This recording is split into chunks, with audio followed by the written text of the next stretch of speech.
What's up, party people, and welcome back to my channel. My name is Alexis. In this video, I'm going to be doing a fall inspired look. It is now we're a month into fall, and I'm just like super keen for the dark and smoky and sultry eye looks and that sort of thing. So I'm going to be dipping back into my Raw Beauty Christy at Forest site with ColourPop collaboration, and I'm going to be dipping into this, and I'm going to be using I think these 4 shades today. So I'm actually thinking I'm going to do like a little halo eye or something like that, and just kind of bullshit and talk about what's happening, which ain't a lot, but I wanted to film a video, so I thought, what the fuck, why not? So first things first, if my hair looks a hot mess, like dirty and gungy, then you're right, it is. I'm just too fucking lazy to wash it right now, and I don't actually hate the way that it looks. Like, I like my hair a bit dirty, to be honest, because it just seems to work better, especially that I've got so much color in it and the bleaching and all that shit. So I don't tend to wash my hair every day, and so yeah, if my hair looks grungy and greasy and a hot mess, that's because it is. But I don't judge you, you don't judge me, right? All right. So first things first. First things first, I'm going to go in with my MAC paint pot in the color Soft Ochre. And I think what I'm going to do is I'm going to do like a halo eye. I was thinking about doing a spotlight eye, but it is only midday. And, this palette is pretty dramatic as it is. And I don't need to be full glam, just go out to the bank and run a couple errands. My husband's actually on his way home from work right now, which is wonderful. Nothing's wrong. He's just coming home because I need some help with some stuff, and his boss said, he wasn't expecting him to be in today, and it's a long weekend anyway, and that family comes first. So that's really, really awesome. I was just going to try and do all this stuff on the weekend, but I'm not going to have time to. So anyway, tomorrow I am getting my tattoo done. I'm finally finishing my Ghibli sleeve, and I am super excited, and I've got a chest piece that I want to do next. It's from Naomi from The Expanse. In this new season, she has this beautiful all black chest piece, and it's all geometric looking, and it's just so fucking cool looking. So I really want to get that done, because I think that would be sick looking. So yeah. Also, I need to remember to stay in focus, because I keep doing this in videos, and so I get out of focus because I don't have autofocus set up on the program that I use to do my videos. It doesn't set up autofocus. So there's that. The first shade I'm going to go in with is, I think I'm going to go in with Chanterelle, which is the great, wow, yellow shade. And I'm going to take that on a Morphe M200, and I'm just going to pack that in the middle. Oh, and today I'm listening to The Darkness. I haven't listened to this album in so many years. Permission to Land, such a good album. But I heard that the lead singer has had, reported issues with drug abuse problems, and I heard that he fell off the wagon, and so that's why they didn't come out with music for a long time. But I know they've come out with a couple more albums, but I don't know. I'm getting really weird about the music that I buy now. I feel like I want to have the physical copies, and I don't like buying music digitally. I'm very much I want to have it in my hands kind of gal. And so, yeah, I've got like books of CDs, and I'm talking multiple, like 3 and a bit, I think. 3 of the large books, the ones that are about this big and hold 4 per sleeve. I've got 2 of those that are chock-a-block full. And then I've got a little miniature one that holds singles. And yeah, so I've got quite a few CDs and DVDs for that matter. But yeah, so All right, now I'm going to go on with an E2, which is a big floofy ended brush from ColourPop, and I'm going to go into Rainier, which is this shade here. It's this beautiful rusted, like rusty brick color, and it's just super gorgeous. I'm just packing that on the outer corner. This album actually reminds me of a guy that I dated for a very short amount of time. He was quite sweet at the beginning of the relationship and then started getting like really kind of creepy and a bit possessive and slightly obsessed. I wouldn't say that he went as far as stalking, but it wasn't that far off. And I really feel like if I hadn't nipped it in the bud where I did, it could have turned into something pretty not cool and very dangerous. But I managed to kind of cut it off before anything like that happened, thank God. But yeah, it was a bit sketch for a bit. It really was. He like I said, he was a really sweet, lovely guy. Something should have told me that he was a little bit weird, because I had met him at a holiday party. I believe it was either a Christmas or New Year's party being hosted by a girl I used to work with at Foley's. And that's dating myself. There were still Foley's around. But anyway, so I was invited to her party. This is when I worked at Stila. She was with Origins. And she invited me over, and it turned into this big cul-de-sac party. It was really awesome. She had some super, super kick-ass neighbors. And then I ended up getting like really, really, really drunk and got really, really, really sick. And ended up getting sick like outside the door of my car. I'm not proud of myself when it comes to my drinking, but I've gotten a lot better at it. I'm going to go in with Homegrown, which is the brown. And so I had been drinking quite heavily, and I actually was sick outside my car. Like I had to open the door and was sick, and ended up having to get a lift home. But he was like, this is after I vomited, right? So, I mean, like, I've still got sick. I've got sick, like, on my door. And he's like, after a while, he was like, can I kiss you? I was like, dude, I just threw up and you want to kiss me. And he was like, yeah, I don't care. I think you're really hot. I was like, righto. That's, no, that's not going to happen. And so he kind of was like, well, why not? I don't understand. You know, I don't care. I just really think you're hot. And I'm like, okay, whatever. So I gave him my digits, which was so dumb. But I gave him my digits, and then like he called me the next day, and he was like, how are you feeling? You know, are you okay? Did you make it home okay? Like, were there any issues you getting home? And I was like, no, I managed to get a lift home. I'm fine. I'm just a little hungover. I'll have to come pick up my car like later in the afternoon when I'm sober. And then it just kind of progressed from there, and he was like, can I take you out? So I'm like, okay, the guy's a little weird. He wanted to kiss me when I had vomit mouth. Fine, whatever. I wasn't seeing anybody at the time, so I'm like, okay, sure, what the hell? Why the fuck not? So we end up going to Fridays, which was my favorite restaurant of all times, because they had the best mozzarella sticks ever. And they had this beautiful burger that was like chicken tenders, but it had ranch and like, I think pepper jack cheese or something. It was just, it was to die for. I can't remember what it was called now, but so good. Oh, I'm using the wrong fucking brush. Bugger. But anyway, so I ended up going out with this guy, and we're going out for a few weeks, maybe a few months. I don't even think it was a few months, to be honest with you. It could have been like a month. But this was when Houston had the Super Bowl. And I ended up going to this tailgate. But I'm moving far ahead. Anyway, I end up like dating this guy for a little while. We're hanging out a lot, like you do in new relationships. And when you're just newly dating someone, you spend a lot of time with them and stuff like that. And then like I started getting these weird vibes from him. And I couldn't like put my finger on it, but just something felt a little strange.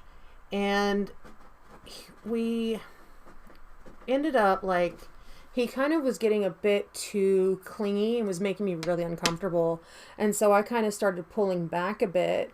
And, you know, of course, he was like, what did I do wrong? What can I do to fix this? I really like you a lot, yada, yada, yada. Which, you know, being the age that I was made me feel really special. And so, you know, I kept giving him, you know, the benefit of the doubt. Like, maybe he's, you know, not meaning to be this creepy. Quit being a bitch, basically. So he would send me like flowers at work and stuff like that, and these cute little messages with the flowers. And he was a really attentive, really nice guy. Like, I can't fault the guy. Like, he was really nice. Up until after like 3 weeks of dating, he tells me he loves me. I was very young at this time, and for this guy who I didn't know from Adam telling me that he loves me, I flipped. When I say I flipped out, I mean I flipped the fuck out. I went off on this poor guy. Like, I'm like, who the hell do you think you are? You can't tell me that you love me. I don't even like you. Like, you know, we don't even know each other. You don't know me from anything, and you're telling me that you love me? You don't tell somebody that you love them unless you're expecting to hear it back. And I don't fucking love you. Like, I went rank on this guy. And I think it was because I was getting to the point where I was getting creeped out, and I'm like, you know, was trying to pull back, and then he busts out, I love you. When I say I went rank, I mean I fully went in on this poor guy. And then he was like still friends with my friend Christy's husband at the time. Like, they worked security together or whatever. And so they had a party one time, and I, for whatever reason, didn't go. And I think it was because I was still like trying to distance myself away from this guy. And I knew that he'd be at this party, and I just didn't want to deal with the drama. And so I end up not going to this party. Well, I was out at dinner with some friends, and he called, like, he drunk dialed me, and he was shit hammered drunk. And so I answered the phone, and he's like, I'm not proud of this, but he was so drunk. Like, I pretended that my phone answered itself kind of thing. And I'm like listening with my girlfriends. We're sitting here listening, and he's like crying and sobbing and like, I don't know why you're being like this. I love you, this, that, and the other. And I'm like laughing, hysterically laughing with my girlfriends. And then he was like, you fucking bitch, I don't understand why you're being like this, blah, blah, blah. And I'm just like, okay, well, I'm a fucking bitch now, which is fair enough because I was being a fucking bitch. But you don't get to call me that, ever. But anyway, so we end up, I end up, like, hanging up on the call, and he calls me back, like, 20 more times. And it just, then he started sending me more and more flowers at work, and I kept, like, trying to reject them and stuff like that. And they're like, well, we can't take them back. They're already yours, you know, whatever. So I would like just go and put them on the other counters at Foley's in the cosmetic section. And it freaks me out still. It still freaks me out. Yeah, that was a weird time in my life. Anyway, I forgot to tell you, this is just before I broke up with him also. We had gone, because the Super Bowl was in Houston and I lived in Houston at the time, we all went to this massive tailgating party in the stadium, or at the racetrack, the horses track that was in Houston, or that I think is still in Houston. I would assume it is. But yeah, we went to this racing venue, and we all parked. I mean, there were hundreds and thousands of people, and we all parked and we tailgated, and I literally started drinking that morning at 7:30 with a shot. I started doing shots at 7:30 in the morning, got super hammered, super duper hammered. Ended up, I had a problem with my drinking. Okay, I'm not gonna lie. I had a problem with my drinking when I was younger, and so I ended up passing out and getting sick. No surprise there. We ended up having to leave early But yeah, it was a moment in my life that I am not proud of at all. But it is what it is. Like, I can't take it back. But the guy, yeah, he was a creeper. Yeah, he was a creeper. And he, like I said, I kind of thought something was a bit sus, given how, like, clingy he was in the beginning. But I thought it was just because I was a boss ass bitch, and who doesn't love me? That's so full of shit. But yeah, this guy, he was a piece of work when I tried to break up with him. And yeah, it was a hot mess. It was a hot ass mess. Not my proudest moment, I have to say. You know, you always make mistakes in the end, and you look back on, the way you speak to people, or, the kinds of situations that you put yourself into, and you're like, wow, how did I ever survive my young adult life? Oh, that's what it was. The Darkness album reminded me of. I introduced him to the band, and there's this song called oh bloody hell, what's the name of it? I think it's Growing on Me or something like that. And yeah, it's Growing on Me. And he ended up sending me like these bunch of roses one time, and it said, "You're growing on me." And I'm like, "Oh, that's cute. It's a plant and it's growing. That's lovely." And then and then I messaged him, or texted him, or called him, or whatever I was doing at the time. Probably called him. And I said, thank you for the lovely roses. They're really beautiful. Like, I was very nice to him. And again, this was like earlier on. And he was like, "Did you get my reference?" And I was like, "Yeah, that it was a plant, that it's growing."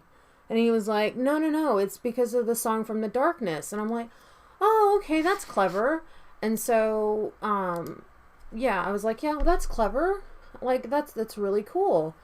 And yeah, so he would do really sweet things. But then after that, oh, that's what it was. They were going out to see Russell Peters. They were going to go see Russell Peters, and I was invited to go, but because I knew he was going to be there, I didn't go. I told my friend that I wasn't going to go, and that they could, sell my ticket to somebody else. And so, beforehand, they all went over to my friend's place, and they were all getting ready to go together, and doing a little bit of drinking and stuff like that before the comedy show.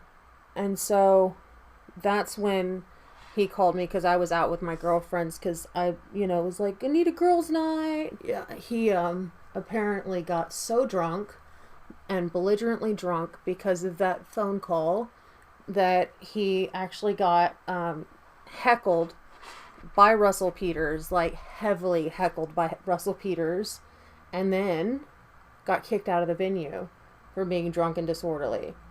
So this guy was hung up on me something serious.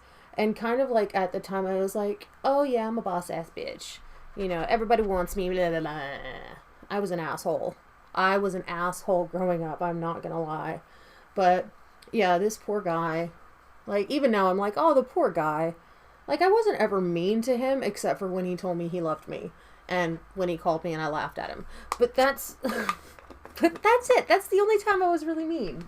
I have gotten powder all over this sweater. Also, it's sweater season, because it is getting cooler, and so that means you're going to see me in the same sweater a lot, because I tend to wear the same sweaters, but I wear them over my clothes. So you're going to be seeing lots of sweaters in the next foreseeable future. So, sorry guys, I'm not a fashion channel. So, tomorrow, I finally, after 2 years of waiting, get to finish my tattoo. And I am so excited. And I'm also going to talk to one of the other artists there that works with black a lot, and see if he would be willing to do it and how much the chest tattoo would be. Because I've been really keen to get one for a while now. I've just been too much of a chicken shit, to be honest, because I've heard that the chest is particularly painful. Even my tattoo artist, she was getting a tattoo done by another tattoo artist at the studio, And she was like, it's so painful. Oh my God, it hurts so bad. So it kind of like made me kind of take a step back, and I'm like, do I really want to do that? And yeah, after seeing Naomi's tattoo on the expanse, I'm like, yeah, I want to do it. Inflict pain on yourself. Do it. So I think I'm gonna. Like I said, I just have to talk to the artist that she suggested, and hopefully he'll say he'll do it. It's not particularly like artsy, so he might not, which would make me very, very sad, but we'll have to see. Okay, so this eye is like slightly more dramatic than I was intending to go, but it's fine. I'm going to take Chanterelle right in the middle of my lower lash line, literally just mirroring what I did on the top onto the bottom. I'm not even switching brushes. But yeah, I've got some horror stories from my dating years before I was made an honest woman. And yeah, I had some bad experiences with dating, man. I had there was this one guy that I dated, and the big warning sign to me was that we dated over the summer. We met through a mutual friend. We dated over the summer, and then when we ended up going to like 2 different high schools, and because we lived, you know, not ages apart, but we lived in different parts of the city and of Houston, Sugarland area. And so he ended up breaking up with me, and he said, I shit you not, the reason I'm breaking up with you is because I can't keep an eye on you all the time. And so I was just like, well, that makes no sense at all. He's like, I can't trust you. And I'm like, I don't understand what that means, or like why you're saying this. Like, have I done something to make you not trust me? And of course I thought it was my fault because I didn't have the best self-esteem at the time. And so I legitimately thought it was something that I had done. Like I had made myself untrustworthy or whatever. And so we ended up connecting again a couple years later through a mutual friend. And we started dating again. And we were both out of high school at the time, and, you know, kind of living our own lives and doing our own thing. And yeah, he got stalkerish, like crazy stalkerish. And oh great, that's awesome. I just dug out that eyeshadow. That's perfect. I love when I do shit like that. So I'm taking West Coast right in the center, just over Chanterelle. But yeah, we ended up dating again, and we were together for a while actually the second time around. And then he started getting like really creepy, like wanting to know where I was at all times, and, you know, wanting to, anytime I went anywhere, he wanted to be there with me.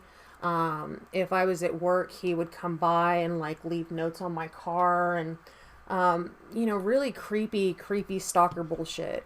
And so I ended up like getting really freaked out by this guy. I ended up trying to break up with him because he did something like my stepbrother and my half brother and half sister, I would drive them between Austin and Houston to meet up with their dad for his visitation weekends.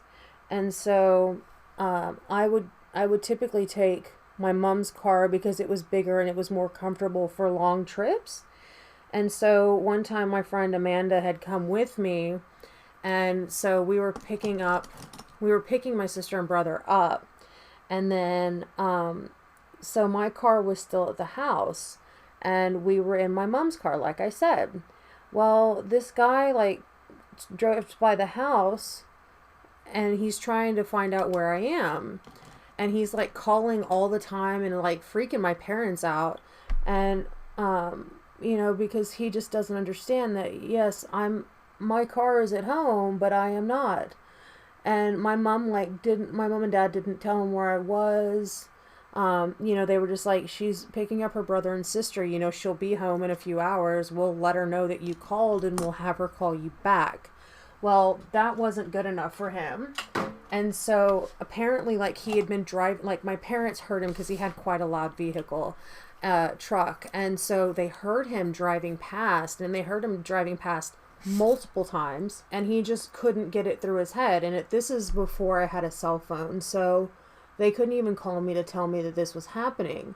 Well, I'm driving the back entry to my old suburb, or old subdivision, and I see his truck pass, like, at the T intersection. He passes, like, he doesn't see us, but he passes us, and I'm like, I wonder what the hell he's doing here. He knows that I'm not home. Like, I don't understand what he's doing here. He knows I had to pick up my sister and brother.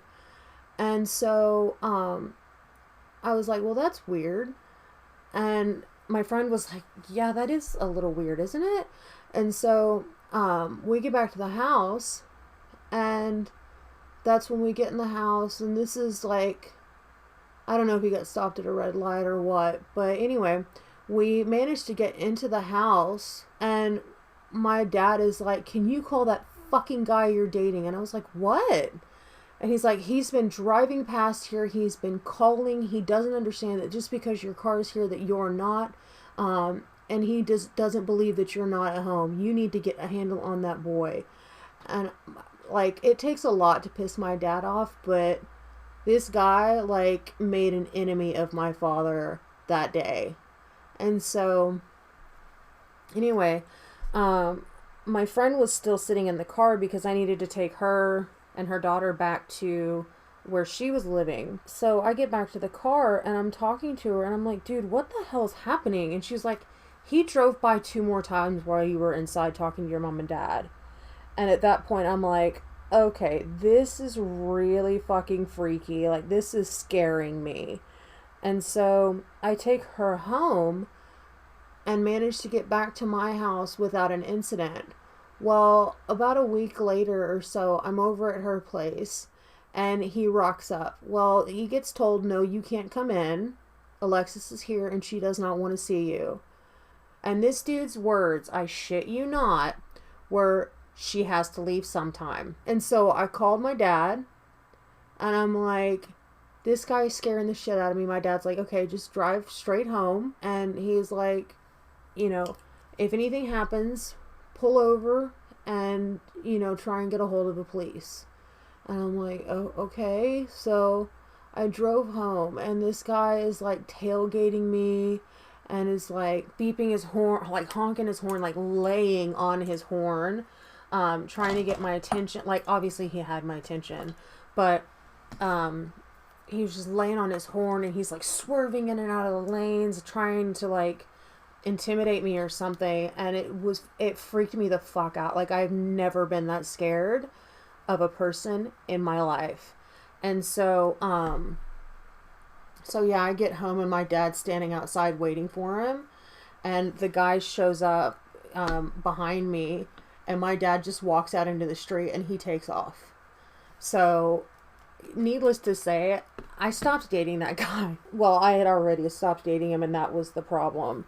But, yeah, that was not it. That was fucking scary. So fucking scary. And that was, like, I think the worst instance I've ever had with a guy that just wouldn't take no for an answer. And so, yeah, that's the story of my stalker. Or stalkers, really. So, yeah, I've had some very interesting adventures when it comes to boys and girls and dating, and, yeah, not all the best. Not all the best. I'll be perfectly honest with you. I've had some dust ups. I've had some, I've had a very interesting dating life. Oh, blush. I need to do blush. Oh my goodness. What am I thinking? How could you let me try and walk away without doing my blush? Rude. Trying to make sure I look like a hot mess when I leave. You're so rude to me sometimes. Alright, I think I'm going to go in with Stargaze. No, I'm going to go in with Twilight, which is the peachy shade. And if you can't tell, this is the Moon Prism palette by Lunar Beauty. Oh, I went a little heavy-handed, but that's okay. I can match it on the other side. Actually, I think sometimes I go too light on my blush and not heavy enough. But I'm always so afraid of looking like fucking clown shoes whenever I put on blush. Because I grew up in the 80s. I've seen what blush can do to your makeup and your look. And I don't want to go back there again. I don't want to be like, I don't know. I don't want to be the old lady that does all the stupid makeups. All the stupid makeups? Alright, I think I'm going to gloss it up today. I think I'm going to go in with... No, not Starlight, no. I have lost the gloss I want to use. The pinky gloss that Christy... Actually, I'll use Glacier. I'll use Glacier and Bumble. Okay, I don't like the lip color with this, but that's where we're at. Lastly, finishing spray, hydrating mist. Is that what it's called? No, Dewy Finish Hydrating Setting Spray. I'm going to fan myself with my hands because I can't find my little card that I always get from ColourPop. I've gotten like 15 million of them, but I can never find them. I use them as little fans. They're really helpful to use for that. But, oh my god, okay, so this is the final look. This is the final hair. I don't know what's happening anymore. I have no idea. So, anyway, that's the end of the video, guys. Little weird, little random. Not really following any cohesive, plot point. Talking subject, whatever. But yeah, if you guys like this video, please give it a thumbs up. Don't forget to subscribe. Hit that notification bell so you know every time I upload a new video, and I'll see you guys soon. Bye!